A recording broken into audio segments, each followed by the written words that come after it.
Muhammad nan ke hidupnya Muhammad, nan ke hilangin Ahmad. Nabi Muhammad tu mana? Ani Abdullah. Abdullah tu mana? Ani Abdul Muttalib. Baik karu ile yo tak yang nan Nabi ile mangga kita. Ani Abdul Muttalib. Abdul Muttalib tu mana? Anak Zawa.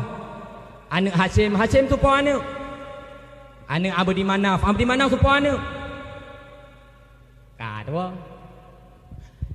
Nabi Muhammad ani Abdullah, Abdullah ani Abdul Muttalib, Abdul Muttalib ani Hashim, Hashim ani Abdi Manaf, Abdi Manaf ani Qusay, Qusay ani Kilab, Kilab ani Murrah, Murrah ani Ka'am, Ka'am ani Lu'ay, Lu'ay ani Ghalib, Ghalib ani Fihrin, Fihrin ani Malik, Malik ani Nadri, Nadri ani Kinanah, Kinanah ani Khuzaimah, Khuzaimah ani Mudrikah, Mudrikah ani Ilyas, Ilyas ani Mudar, Mudar ani Nizar, Nizar ani Ma'an, Ma'an ani Adinan, Adinan ani Uddi, Uddi ani Udad, Udad ani Yasa, Yasa ani Hamaisa, Hamaisa ani Salaman, Salaman ani Nabti, Nabti ani Hamal, Hamal ani Qaidar, Qaidar ani Ismail, Ismail ani Ibrahim alaihi salam.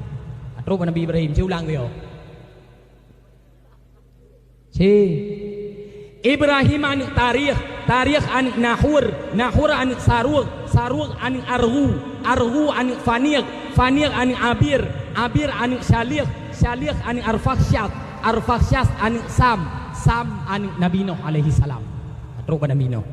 Nuh ani Lamik, Lamik ani Mutusyalih, Mutusyalih ani Akhnuh, Akhnuh ani Yarid, Yarid ani Mahlail, El ani Kanyan, Kanyan ani Anus, Anus ani